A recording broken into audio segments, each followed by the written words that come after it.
Akuntansi Sektor Publik Angkatan 2020.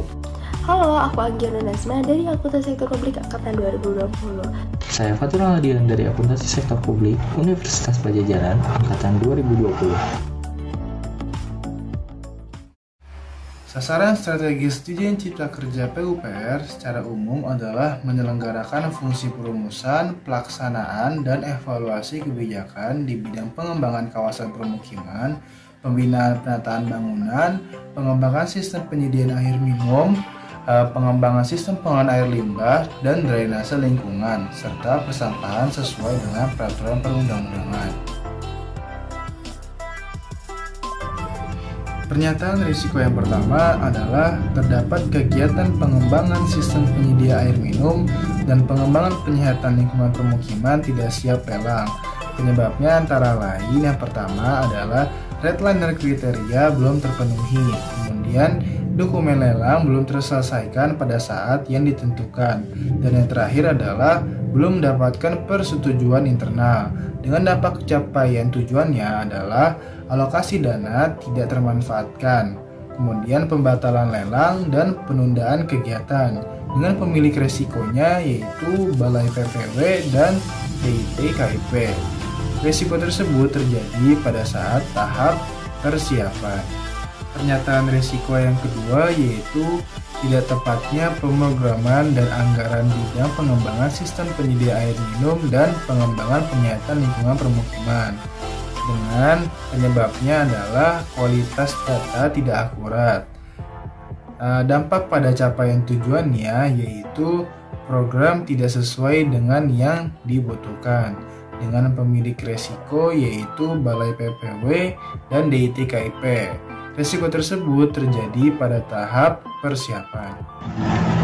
Oke, risiko selanjutnya yaitu anggaran tidak tersedia untuk program prioritas di bidang pengembangan sistem penyediaan air minum dan juga pengembangan penyihatan lingkungan pemukiman. Penyebab dari risiko ini yaitu program prioritas diusulkan atau disampaikan setelah DIPA ditetapkan. Sumbernya berasal dari internal dan juga dampak pada capaiannya berupa program prioritas tidak dapat dilaksanakan. Pemilik resikonya yaitu Balai PPW dan juga DIT KIP. Risiko ini terjadi pada tahap persiapan. Risiko yang keempat yaitu kelebihan pengalokasian anggaran program bidang pengembangan sistem penyediaan air minum dan pengembangan penyihatan lingkungan pemukiman. Penyebab dari risiko ini ada dua, yaitu perencanaan teknis pada redliners kriteria kurang akurat, lalu standar harga satuan belum lengkap. Sumbernya kedua penyebabnya dari internal, dampaknya terhadap capaian yaitu inefisiensi anggaran dan juga over budgeting. Pemilik risikonya yaitu Balai PPW dan juga DIT KIP. Lalu risiko ini terjadi pada tahap kegiatan persiapan. Risiko yang kelima yaitu aplikasi yang dibangun tidak sesuai dengan spesifikasi dan standar Ditjen Cipta Karya. Penyebabnya yaitu dari kurangnya pemahaman pedoman pembangunan atau pengembangan sebuah aplikasi di lingkungan Ditjen Cipta Karya. Sumbernya berasal dari internal. Lalu untuk dampaknya terhadap capaian yaitu yang pertama ada hasil pembangunan atau pengembangan aplikasi tidak sesuai persyaratan. Yang kedua, keamanan data pemerintah tidak dapat dijamin. Untuk pemilik resikonya pada DIT KIP dan terjadi pada tahap persiapan. Lalu ada pernyataan risiko yang keenam, itu tidak terlaksananya pemeliharaan jaringan komunikasi data. Itu tuh disebabkan oleh tidak adanya pengelolaan TIK yang memadai dan juga adanya gangguan eksternal. Nah, pernyataan risiko ini tuh terjadinya ada di internal yang berdampak pelaksanaan pekerjaan unit kerja di lingkungan Ditjen Cipta Karya itu menjadi terhambat.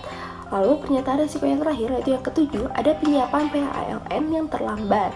Nah, ini tuh disebabkan oleh ketidakpastian realisasi readiness kriteria dan juga terbatasnya SDM dalam melakukan penyiapan PHLN dengan beragamnya mekanisme tiap development partnernya.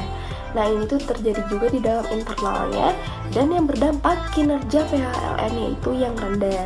Nah, mungkin sekian aja dari kelompok 3. Mohon maaf bila ada kesalahan. Terima kasih.